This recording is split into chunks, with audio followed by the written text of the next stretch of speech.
Dari BPJS Kesehatan memang diregulasi itu dapat tercover ya jaminan kesehatannya selama 6 bulan. Oke. Nah, dengan syarat bahwa melaporkan bahwa pekerja tersebut terkena PHK atau pemutusan hubungan kerja. Ketika peserta tersebut merasa mampu, nah ini bisa langsung dilunasi tunggakan iurannya.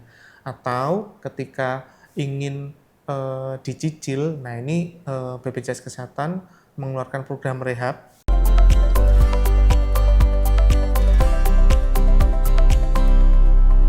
Halo Tribuners, berjumpa lagi bersama saya Elin di program Tribun Topik, di mana kita akan mengulik topik-topik yang menarik tentunya. Nah, pada kesempatan ini saya sudah bersama dengan Bapak Latif Nur Astuwasito.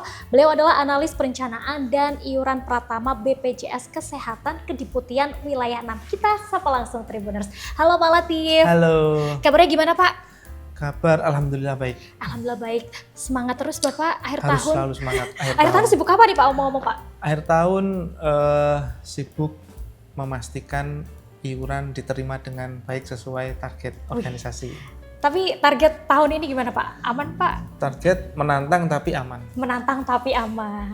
Baik, Pak Latif terima kasih atas waktunya sudah meluangkan waktu hadir di Tribun Topik edisi kali ini. Dan Pak, terkait BPJS tadi udah udah di-spill dikit-dikit nih terkait iuran dan lain sebagainya. Nah, untuk iuran BPJS sendiri nih Pak, sebenarnya nominalnya berapa sih Pak? Kan ada kalau nggak salah kelas 1, 2, 3 ya. Nah, itu nominalnya berapa tuh per kelas? Nah, untuk iuran BPJS Kesehatan ini sebetulnya dibagi ya untuk iuran bagi peserta mandiri dan peserta pekerja penerima upah atau PPU. Nah, disingkatnya PPU. Nah, untuk peserta mandiri ini dibagi menjadi 3 kelas. Kelas 1 ini iurannya Rp150.000 per orang per bulan, kelas 2 Rp100.000 per orang per bulan, dan kelas 3 adalah Rp35.000 per orang per bulan. Baik. Nah, kemudian untuk peserta penerima upah, nah ini ada skema pembagian iuran ya, jadi 4% dari gaji ditanggung oleh pemberi kerja, kemudian 1% dibayarkan oleh pekerja sendiri. Nah, untuk batas atas atau batas paling tinggi iuran BPJS Kesehatan sektor pekerja penerima upah ini adalah 12 juta. Dan batas paling rendahnya adalah sebesar UMK. UMK. Nah, apabila tidak ditetapkan UMK, maka dapat menggunakan UMP. Oke, baik, terkait pekerja penerima upah nih. Nah, bagaimana kalau misalkan para pekerja penerima upah ini sudah berkeluarga dan otomatis kan mungkin ikutkan BPJS, ikut kantor aja nih. Nah, itu iuran nominalnya sama kah Pak atau beda ikut kayak yang mandiri nih? Sama, jadi masih 1% yang dibayarkan oleh pekerja itu untuk pekerja, tanggungan ini istri dan maksimal 3 anak. Oke, berarti dibatasi ya. Jadi istri sama 3 orang anak. Kalau misalkan ingin memasukkan orang tua nih, misalkan anak masih 2 nih, kan ikut program pemerintah, dua udah cukup gitu kan. Terus orang tua dimasukin, misalkan ibu masih ada, ibu dimasukin, apakah bisa? Nominalnya bisa, juga bisa. sama itu? Nominalnya 1% sama, jadi setiap ada keluarga tambahan, entah itu orang tua atau tanggungan yang lain, itu nominalnya 1%. 1%, baik. Jadi gitu Tribuners, buat Tribuners yang mungkin ingin mendaftarkan keluarganya, mungkin yang belum nikah, akhirnya terus nikah, kan ada tanggungannya nambah nih, ada istri, ada anak, itu nominalnya sama ditanggung dari badan usahanya, 4% ditanggung dari pekerja penerima upahnya 1%. Nah, kalau misalkan nih dari pekerja penerima upahnya ini punya tunggakan, tapi beralih segmen, ikut kerja tadi ya katakanlah pengangguran nih Mas, terakhirnya kan kerja nih. Nah, itu wajib bayar dulu tunggakannya atau gimana nih Mas? Nah, sebetulnya gini, kalau ini alih segmen ya, jadi supaya kita jelas dulu. Jadi sebenarnya penyebutan alih segmen itu adalah ketika peserta mandiri atau peserta bukan penerima upah, kemudian mereka ini bekerja entah di badan usaha ataupun di lembaga pemerintahan, itu mereka kan statusnya beralih ya, jadi dari segmen PBPU ke segmen PPU. Nah, yang mungkin mau kita bahas di siang hari ini terkait adanya tunggakan iuran ketika peserta mandiri tersebut beralih segmen. Jadi sebelum mereka bekerja di badan usaha, ternyata punya tunggakan iuran. Nah, itu yang sesuai dengan Perpres 82 2018 tentang jaminan kesehatan itu wajib dibayarkan. Jadi ketika peserta tersebut beralih segmen ini tidak menggugurkan kewajibannya ketika mereka mempunyai tunggakan iuran. Jadi tetap harus dilunasi. Tunggakannya harus dilunasi. Betul. Kalau misalnya nih, misal katakanlah dulu saya nganggur nih, terus dapat kerjaan, saya punya tunggakan, saya kerja tapi saya belum melunasi. Berarti BPJS saya statusnya aktif atau non aktif nih Mas? Nah, ketika peserta tersebut beralih ke pekerja penerima upah, dalam hal ini kan diterima bekerja gitu ya. Nah, otomatis nanti iurannya ngikut ke yang tadi yang 1% dan 4%. Jadi statusnya aktif. Statusnya aktif? Aktif karena setiap bulan rutin dibayarkan oleh badan usaha dan dirinya sendiri melalui mekanisme tersebut. Namun yang banyak orang belum menyadari itu ternyata ketika beralih segmen tersebut masih punya tunggakan iuran nih. Nah ini yang kami BPJS Kesehatan berupaya untuk mengkolek iuran tersebut karena yang pertama terkait dengan kepatuhan atas regulasi tadi Perpres 82, kemudian juga menjaga supaya ketika nanti pekerja tersebut, ya kita tidak berdoa ya, tapi seumpama terjadi sesuatu dan tidak bekerja lagi, nah ini kan iurannya, tunggakan iurannya masih ada tuh. Nah itu yang kemudian akan menjadi pekerja ini merasa berat, wah sudah saya kemarin misalnya diberhentikan, ternyata saya masih punya tunggakan iuran. Nah itu yang sebaiknya ketika masih aktif bekerja juga dibayarkan tunggakan iurannya sehingga lebih memudahkan. Oke, jadi gitu Tribuners yang punya tunggakan, silahkan lunasi tunggakannya, tapi statusnya aktif ya. Aktif. Terus aktif. Para penerima pekerja upah ini ketika punya tunggakan kayak gitu nih Mas, wajib bayarnya kapan? Apakah ketika keterima kerja atau beralih segmen itu saat itu juga wajib membayar tunggakannya atau bisa dicicil atau seperti apa nih? Ya, kalau sesuai regulasi kita kembali lagi ya ke regulasi Perpres 82 2018 itu memang ketika beralih segmen, beralih status kepesertaan tersebut maksimal 6 bulan harus dilunasi ketika yang bersangkutan mempunyai tunggakan iuran maksimal 6 bulan. Nah, terkait pembayarannya, ya ini monggo ketika peserta tersebut merasa mampu, nah ini bisa langsung dilunasi tunggakan iurannya. Atau ketika ingin dicicil, nah ini BPJS Kesehatan mengeluarkan program rehab. Rehab ini adalah rencana pembayaran iuran bertahap di mana peserta ini dimudahkan dalam mengangsur atau mencicil tunggakan iurannya. Nah ini kalau peserta yang PBPU beralih segmen ke PPU-BU ini maksimal 36 bulan. Artinya 36 kali cicilan. 36 kali cicilan. Nah, berarti ketika ada tunggakan banyak cara untuk membayar. Bisa langsung dilunasi sekali kalau misalkan ada rezekinya, atau mungkin kalau Tribuners pengen nyicil bisa pakai rehab ya Mas ya. Betul. Jadi ada rehab itu bisa berapa kali maksimal 36 kali. Lumayan juga ya. Itu bisa kita kira-kira nggak sih, maksudnya kan sekarang kan ada mobile JKN juga nih Pak. Nah lewat situ kita bisa lihat skemanya harus bayar berapa gitu, bisa nggak sih lewat mobile JKN? Bisa. Jadi untuk peserta yang ingin mendaftar program rehab ini bisa ke kantor cabang untuk mendaftarkan diri. Tapi kan sekarang zaman sudah canggih ya Mbak ya, jadi cukup dengan menginstal mobile JKN, kemudian di aplikasi mobile JKN tersebut ada menu rehab. Nah nanti peserta mendaftarkan diri, registrasi, kemudian nanti peserta dapat memilih skema cicilan iurannya mau berapa bulan. Nanti otomatis aplikasi mobile JKN ini akan mengkalkulasi berapa iuran yang harus dibayarkan setiap bulan. Oke, jadi gitu itu yang pakai mobile JKN. Tapi selain mobile JKN bisa langsung datang ke kantor atau lewat kanal-kanal BPJS yang lain nggak nih Pak?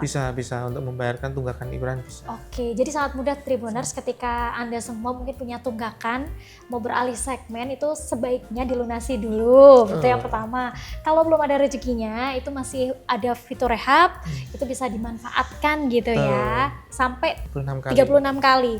Untuk ngeceknya itu bisa skemanya bisa lewat mobile JKN. Jadi kita tahu nih kapasitas diri kita, oh baru mampunya segini, bisa misalkan 2 kali bayar, Wah, ini 3 kali bayar, tapi syukur-syukur bisa 1 kali bayar gitu. Tapi kalau tunggakan kayak gitu berbunga nggak sih? Enggak Berbunga ya? Enggak. Jadi sesuai dengan tunggakan peserta, di mana yang kita hitung sebagai tunggakan iuran ini adalah sebanyak 24 bulan. Sebanyak 24 bulan. Jadi tidak ada bunga gitu ya, misalnya tunggakan pokoknya. Kalau di perbankan misalnya kan ada bunga gitu ya, kalau di kita enggak. Jadi sesuai dengan total tunggakan iuran peserta tersebut. Oke, sesuai dengan tunggakan iuran peserta tersebut. Nah, itu kan masih ngomong terkait alih segmen nih. Nah, kalau misalkan kita udah gabung ke badan usaha, apakah dari badan usaha tersebut dikasih tahu, oh misalkan si Eli nih ternyata punya tunggakan sekian juta. Jangan sampai nunggak tapi astaga, jangan kan gitu. Apakah dari BPJS Kesehatan ngasih tahu ke badan usahanya, kemudian nanti diteruskan ke pekerja penerima upahnya nih biar tahu, atau dari kami para pekerja penerima upah ini bisa tahu informasi tunggakan gimana nih Mas? Ya, biasanya begini Mbak, jadi untuk saat ini kami tentunya ya berkoordinasi dengan PIC badan usaha ini biasanya di bagian kepegawaian atau bagian HRD gitu ya.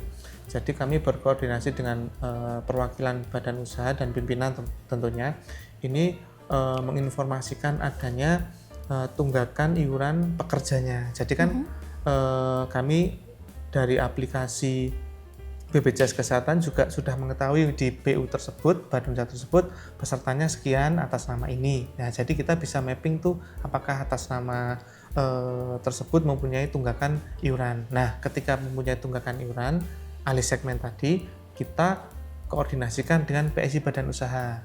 Nah, ini sudah diimplementasikan Mbak Elin ya. Jadi memang alhamdulillahnya juga para PIC badan usaha ini juga support, jadi mendukung, karena memang di sisi lain menjamin si pekerja tidak mempunyai tunggakan iuran, di sisi lain juga kepatuhan badan usaha terhadap regulasi Perpres 82 tadi. Nah, selain dengan PIC badan usaha, kami juga sudah berkoordinasi bekerjasama dengan Disnaker Trans di provinsi. Kalau kami berarti di Provinsi Jawa Tengah dan DIY tentunya. Nah, ini kami juga berkoordinasi dengan Disnaker Trans untuk menghimbau kepada para pimpinan badan usaha ketika pekerjanya mempunyai tunggakan iuran ini agar dapat dihimbau untuk membayarkan tunggakan tersebut. Tentunya ini melalui perwakilan Disnaker Trans kabupaten kota. Jadi ini memang koordinasinya sudah terstruktur Mbak Elin, jadi dari pusat ke dari provinsi ke kabupaten kota, kemudian terinformasi ke badan usaha. Oke, jadi jangan takut, pasti diinfo lah ya kalau misalkan ada tunggakan-tunggakan seperti itu. Nah, kalau terkait peserta PBPU alih segmen di Provinsi Jateng dan DIY nih yang memiliki tunggakan iuran alih segmen, ini berapa jumlahnya nih? Saya izin buka data ya. Oke, nggak apa-apa. Jadi karena terkait data itu salah nolnya hilang satu bahaya. Ada berapa nih? Data sampai dengan Oktober ini ada 234.000 jumlah pekerja yang bekerja di 18.887 badan usaha dengan total tunggakan iuran PBPU menunggu alih segmen tersebut sebesar 153 miliar kira-kira. Jadi memang agak lumayan tinggi, ya, betul, cukup tinggi. Betul. Jadi ini memang masih menjadi PR kita bersama ya, artinya antara pemberi kerja dengan peserta sendiri supaya patuh itu ya dalam pembayaran tunggakan iuran. Kembali lagi karena memang dinaungi oleh regulasi Perpres yang menjadi pegangan baik dari badan usaha maupun kita peserta BPJS Kesehatan. Oke, melihat nominal yang seperti itu tentunya kan PR juga nih ya untuk BPJS Kesehatan menagihnya. Jadi buat Tribuners yang punya tunggakan bisa, ayolah bayarlah gitu. Ini demi kemaslahatan bersama gitu kan. Nah, tapi benefit apa yang bakal didapatkan dari badan usaha sendiri nih Pak ketika mereka membantu mengingatkan para pekerja ini agar segera melunasi tunggakan? Ya, kalau benefit ya sebetulnya ini karena masuk dalam kepatuhan badan usaha ya. Jadi memang kami kemarin juga sempat memberikan penghargaan dan piagam tentunya ke PIC badan usaha yang telah berhasil menagihkan tunggakan iuran pekerja alih segmennya. Jadi ini juga sebagai komitmen kami BPJS Kesehatan dan badan usaha agar supaya program JKN ini tetap terus sustain, terus berlanjut. Ini memang dibutuhkan kerjasama lintas bidang, Mbak Elin ya. Nah ini kami berkoordinasi dengan badan usaha dan kami memberikan piagam dan penghargaan tentunya. Oke, ada piagam dan juga penghargaan bagi badan usaha yang membantu menagihkan tunggakan gitu untuk para pekerjanya. Nah, kalau terkait pekerja yang terkena PHK nih, apakah status BPJS Kesehatannya aktif? Kemudian apakah mereka juga bisa menggunakan pelayanan kesehatan? Kita kan siapa tahu nih, udah jatuh tertimpa tangga, habis kena PHK, terus malah delalah, kalau orang Jawa bilang ya, delalah sakit gitu. Itu gimana nih? Ya, kalau ini kita tidak berdoa seperti itu ya, tapi ketika kejadian itu terjadi, peserta diberhentikan dari badan usaha, kemudian dari BPJS Kesehatan memang diregulasi itu dapat tercover ya jaminan kesehatannya selama 6 bulan. Nah, dengan syarat bahwa melaporkan bahwa pekerja tersebut terkena PHK atau pemutusan hubungan kerja. Jadi ini juga PR untuk badan usaha ketika memberhentikan pekerjanya itu juga harus dibuatkan surat pemberhentian kerjanya agar pekerja tersebut tetap tercover JKN selama 6 bulan gitu Mbak. Jadi ya tadi yang dibilang ketika terkena musibah minimal JKN-nya tetap aktif, tetap bisa digunakan. Nah, dalam hal ketika nanti membutuhkan perawatan rawat inap, maka akan disetarakan dengan perawatan inap kelas 3. Gitu.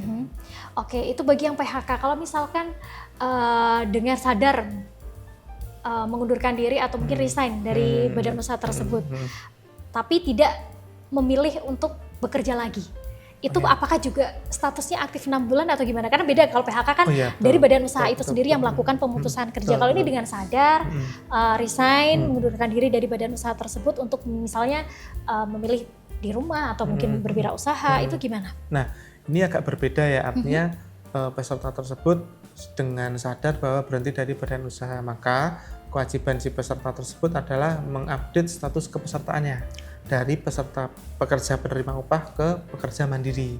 Nah, kemudian skema iurannya juga tadi dapat memilih kelas 1 atau kelas 2 atau kelas 3. Jadi iurannya benar-benar sudah dibayarkan oleh peserta sendiri. Jadi tidak ada bantuan lah ya dari badan usaha.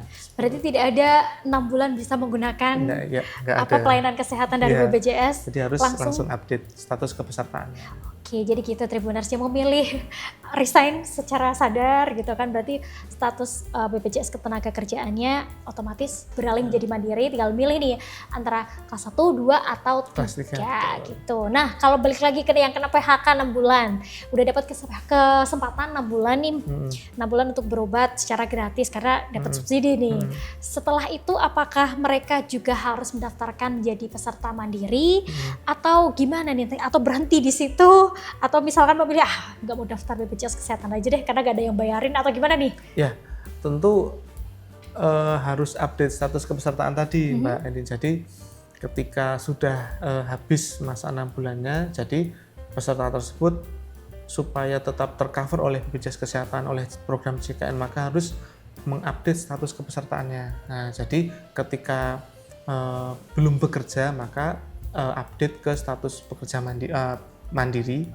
Kalau diterima kerja kembali maka dapat menginformasikan ke PIC di badan usaha di bagian kepegawaian atau HRD untuk dapat dimasukkan ke dalam peserta penerima upah. Nah, jadi nanti iurannya 1% dan 4% kembali. Berarti harus diupdate harus gitu diupdate. Ya. Kuncinya harus update status kepesertaan. Jadi gitu Tribuners, harus update status kepesertaan. Baik, terakhir boleh ada pesan yang pengen disampaikan ke Tribuners?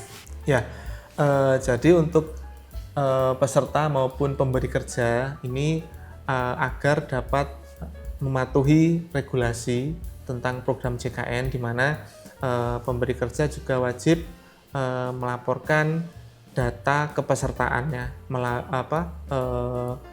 meliputi jumlah peserta, kemudian validitas data gaji, dan secara rutin membayarkan iuran pekerja. Nah, ini supaya pekerja di lingkungan Bapak Ibu semua dapat tercover program JKN. Nah, kemudian untuk peserta yang saat ini tengah bekerja, yuk dilihat lagi apakah kemarin waktu statusnya masih mandiri, belum bekerja, mempunyai tunggakan iuran. Jika iya, maka dapat segera dilunasi. Nah, ini dengan BPJS Kesehatan sudah memudahkan adanya program rehab supaya dapat dicicil tunggakan iuran tersebut sampai dengan lunas.